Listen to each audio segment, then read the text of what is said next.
Just wanted to start with, the main thing we're here for, which is you being part of the Tide Turn to Cold campaign, which aims to get more people to do their laundry with cold water in order to lower carbon emissions. So I was kind of curious, how did you get involved with this, and why is it such an important cause to you? Well, man, it was funny when Tide did reach out to me because my mother, I've grown up my whole life using Tide, and that's a shoot.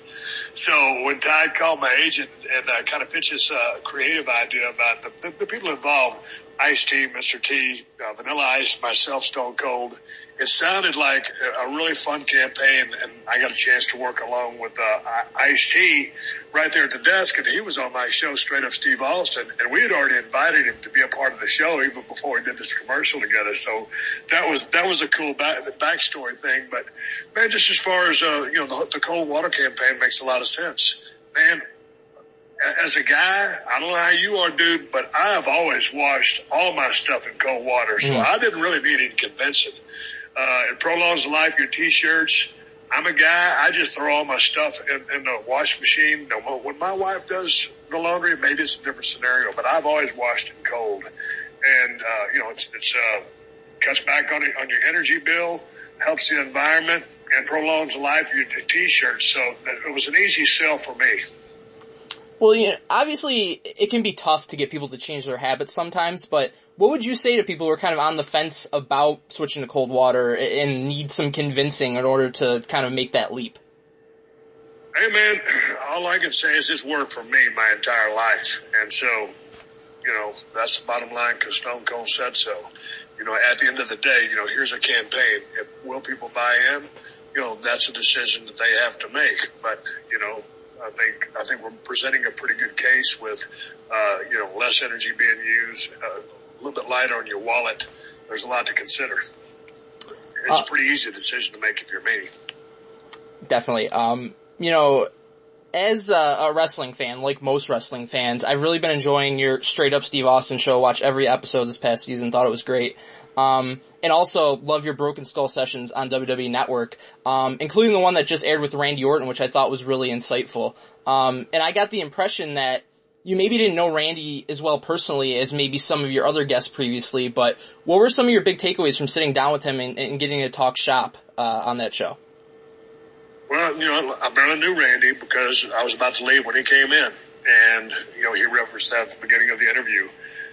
And just the fact that he was willing to do the show because Randy doesn't do a whole lot of interviews. And I think his promos are absolutely incredible right now. He's always been this great worker. So after all these years, I think we're seeing the best Randy Orton we've ever seen. And just the fact that he was so open, honest, and candid because he didn't have to be. He shared a lot of stuff with me that I don't know if he shared with a whole lot of people. And when you sit across from that table from that guy, you realize how charismatic and well-spoken and thoughtful he is. And so that was one of my most fun interviews I've ever done just because of how good he was and just to see how electric he really is when you're sitting there, face to face with the guy. You've had so many of the biggest names, past and present, on Broken Skull sessions already, but is there any one person, or maybe if you can't narrow it down to one, a few people who stand out as someone you'd really love to sit down and have a chat with on that show? Well, there's so many of the guys from, the crew that I was involved in. Beyond, it'd be great to talk to John Cena. It'd be great to talk to Ron Simmons, The Godfather, some guys like that. I don't like to make a whole bunch of names to put anybody, any pressure on anybody to say, oh man, I got to say yes, or, I don't want to put a jinx on myself either. So I'll give you those three names, but I don't really like to name names. Kind of on the same topic, Straight Up Steve Austin, it's obviously a lot different, from Broken Skull sessions. It's not just wrestlers, it's celebrities, it's musicians, it's all kinds of different things, really out in your element, doing stuff out there. But, what were some of your favorite moments or maybe a favorite guest that you had from this past season? And also kind of the same as the last question, anybody that you might like to have on that show, whether it's wrestling or outside the wrestling world? Man, we had a couple of people lined up to do the show this year that because of COVID, they didn't want to be at risk. So we had to that canceled. And those were some out-of-state trips that I really wanted to take. I won't name those names because we'll see if we can get them back on the next season. As far as guests this year, Charlotte was, everybody's got a list. USA has a list, production team has a list, I have a list. So it's a combination of all of them. And so Charlotte was on my list, and Tiffany Haddish was available to do the show, and she agreed to do the show. And she's about as hot as it gets if you're looking for someone in Hollywood right now. And her stand-up is amazing. So my takeaway from hanging around with her was she has this type of charisma almost that I've never experienced from just only a few people that I've ever met in my life. She's just a walking like electricity, and that's what impressed me so much about her. So I enjoyed each and every one of my guests, though, especially Brett Favre, because I've watched him my entire career. Luke Combs, because I'm a huge fan of his music. Ice-T, I've been listening to him and watching him forever. So, everybody brought something different to the show. And, when Steve-O came on, his run was kind of parallel with the Attitude Era run from back in the day. Those guys were a thing, and they were, a pop culture phenomenon. So to hang out with that guy and realize that the guy that did all that wacky stuff is such an intelligent, compassionate human being was quite surprising. WrestleMania 37's on the horizon here next month, and we're going to kind of see a little bit of a return to normalcy this year compared to last, with fans being allowed to attend at Raymond James Stadium. So, drawing from your own experience as a wrestler, how huge do you think it is for the current wrestlers to be getting fans back for that show, and how much of a boost do you think it's going to give them on that stage? Man, they're going to be so excited to have people back in there. When I broke in, I'd wrestle in Chevrolet dealership parking lots, man, and, in front of 15, 20 people getting suplexed on the parking lot.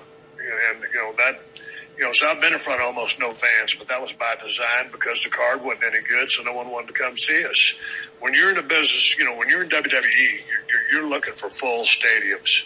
And when you're in the ring, you're relying on that sound that those people make to make your decisions as far as how you proceed in your match. So they need that feedback. They need that instant gratification to help them make decisions in the ring. And, now that they're piping the noise in on TV, it's easier to watch. But, it's hard to perform without a crowd. And I think the men and women have adapted and adjusted accordingly in a magnificent fashion. They've excelled because they're professionals. But, man, there's nothing like being in front of a crowd. And I know these kids that are still doing it are going to be super stoked to have people that are responding. To wrap things up, I, like so many other wrestling fans, have such an appreciation and respect for your knowledge of the business, your ability to kind of identify talent, and to know what's going to work within the realm of pro wrestling and what isn't. So, with that said, who are some of the younger wrestlers, or maybe even they're not so young, they're veteran guys or women who haven't had the opportunity to be a top star yet, that you could potentially see, reaching that upper tier in WWE at some point in the near future? Man, I haven't been tuning in a whole lot because I've had a whole lot going on, in my personal life. But just from watching the Royal Rumble, I think there was the last two, the women, Rhea Ripley and Bianca Belair. Yeah. I think those two are destined for greatness. They still need reps. They still need to learn. But, those two, they have the size, presence, looks, ability to be major stars. So we'll see what the future holds for them. As far as the guys, I'd have to do a little deeper dive. Like I said, that was from my Royal Rumble experience. So I can't really speak for the guys right now, but as far as the women, look out for those two. Definitely. Steve, thanks so much for doing this. I appreciate it so much, and best of luck in all the stuff that you do moving forward. Hey, Mike. Yes, sir? Mike, wash your laundry in cold water using Tide, and that's the bottom line because Stone Cold said so. Hell yeah, I will. It's going to be easier on your T-shirts, easier on the environment, easier on your wallet. Sounds good. Thank you. I appreciate it. Have a great day. You too, man. Thank you. Bye-bye. Thank you.